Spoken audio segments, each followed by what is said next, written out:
Camp cooking that doesn't suck. My name is Mike. And listen up, you lot, because I'm about to save your sorry taste buds from another disastrous camping trip. Hey campers, ready to elevate your outdoor cooking game?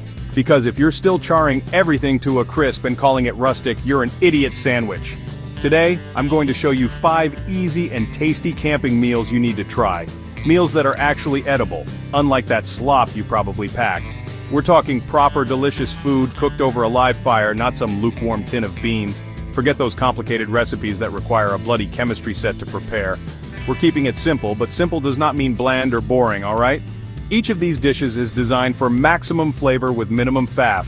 Perfect for when you're out in the wilderness and the nearest Michelin star is 1,000 miles away.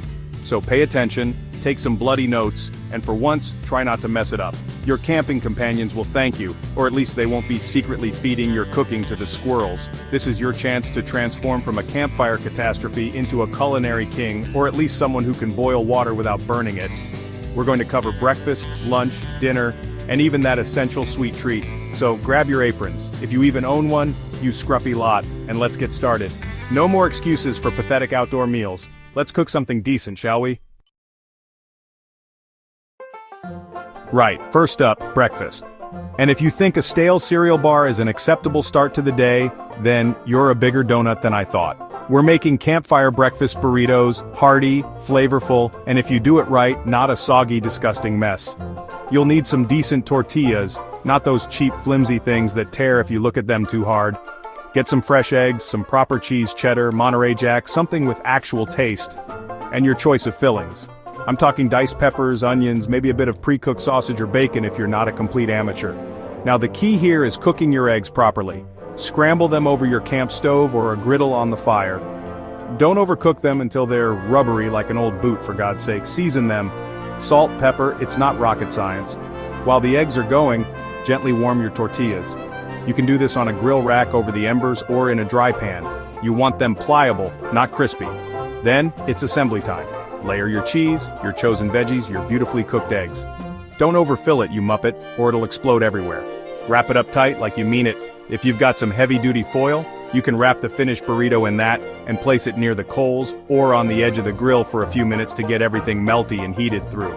The goal is a golden brown, slightly crisp exterior with a hot, gooey, delicious interior. Not a lukewarm, sloppy disaster. This is a breakfast that will fuel your day, not make you want to crawl back into your sleeping bag and weep. Get it done. Next, a classic. So simple, yet so many of you still manage to bugger it up.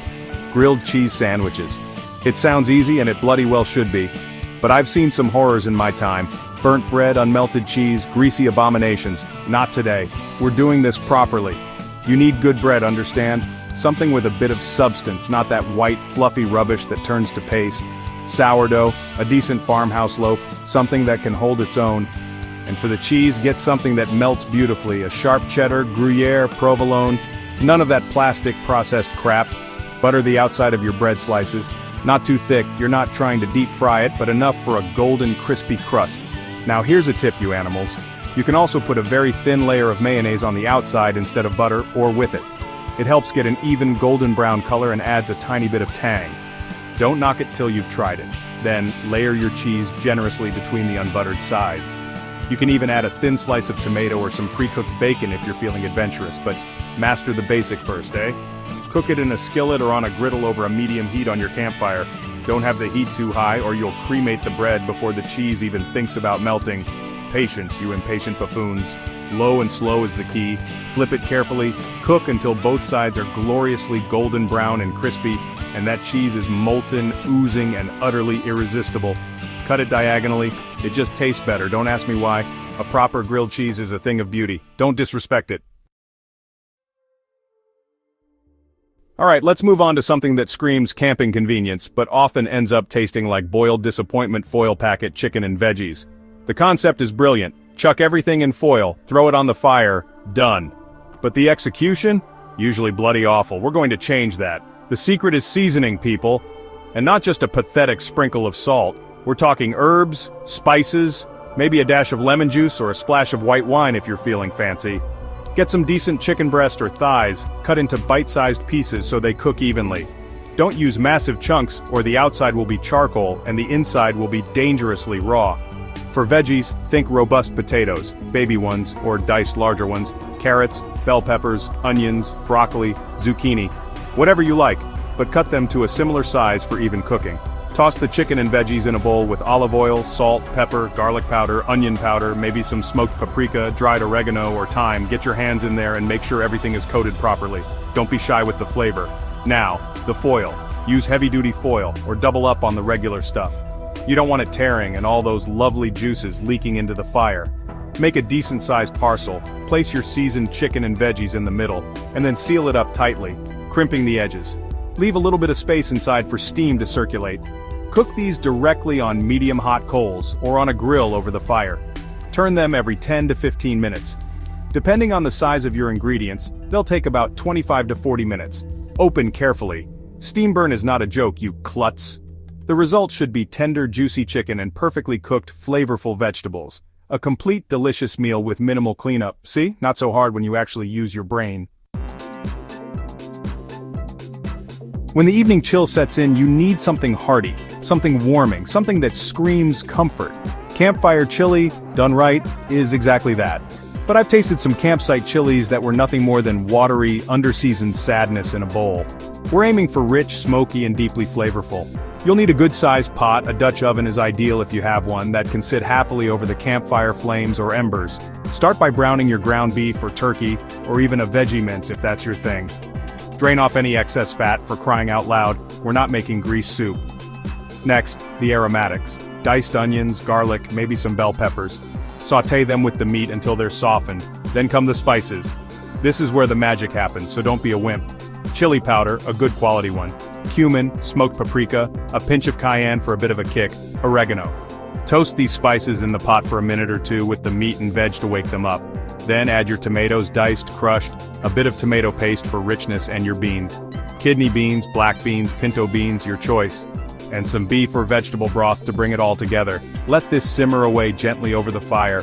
The longer it simmers, the more the flavors will meld and deepen. An hour is good, 2 is better. Stir it occasionally, make sure it's not sticking to the bottom like you to your bad habits. Taste it and adjust the seasoning. Does it need more salt, more spice? A squeeze of lime juice at the end can brighten it up beautifully. Serve it up hot with a dollop of sour cream, some grated cheese, maybe some chopped cilantro or green onions. This is a chili that'll make you feel like a bloody champion, not like you need a stomach pump. And finally, the moment you've all been waiting for, especially if you've got the palate of a 5-year-old, s'mores. It's the quintessential camping dessert.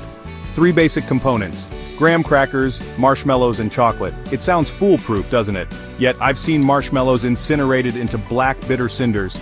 I've seen chocolate unmelted and graham crackers turned to dust. It's a tragedy. So, listen carefully, because even this simple pleasure deserves to be done properly, you heathens. First, the marshmallow. The perfect marshmallow is golden brown all over with a gooey, molten interior. Not black on the outside and cold in the middle. Find a decent stick, a clean one preferably, not something you found covered in mud. Skewer your marshmallow securely. Now patience is key. Don't just thrust it into the heart of the flames like you're trying to sacrifice it to some pagan god. Hold it the hot embers or near the edge of the flames, where the heat is less intense. Rotate it slowly, evenly, like you're roasting a tiny, sugary, suckling pig. While your marshmallow is achieving that state of toasted perfection, prepare your launch pad. 2 squares of graham cracker. A piece of good quality chocolate milk chocolate is classic, but dark chocolate adds a nice bitterness to cut through the sweetness. Place the chocolate on one of the graham cracker squares. Once your marshmallow is beautifully golden and just starting to sag, quickly slide it off the stick and onto the chocolate-laden cracker, then top it with the other cracker. Press gently. The residual heat from the marshmallow will melt the chocolate into a glorious, gooey mess. Eat it while it's warm and messy. It's a s'more, not a bloody science experiment. Enjoy it, and try not to get it all over your face. Or do, I don't care. Just don't burn the marshmallow. Right, there you have it, folks. 5 easy and tasty meals to make your camping trip delicious. And honestly, if you can't manage these after all that, then there's no hope for you, you absolute donut. From a proper breakfast burrito that won't fall apart in your hands, to a grilled cheese that's actually grilled, not annihilated. We've covered flavor-packed foil packets, a chili that'll warm your cockles, and even the art of not incinerating a bloody marshmallow. It's not gourmet, but it's good, honest food. The whole point of this, you numpties, is to show you that eating well while camping doesn't require a mobile kitchen or a culinary degree. It just requires a bit of planning, some fresh ingredients, and a tiny bit of effort. So, ditch those sad instant noodles and tins of despair. Take these recipes, practice them, and for once in your life, impress someone with your cooking, even if it's just yourself. The wilderness is a beautiful place. Your food should be too. So what are you waiting for? Get your gear, get out there, and get cooking. And please, don't forget to like, subscribe, and share for more outdoor cooking tips, because judging by the state of some campsite cooking I've witnessed, you all desperately need them. Now piss off and make something that doesn't taste like a wet dog's dinner. And if you burn the water, don't come crying to me. Cheers.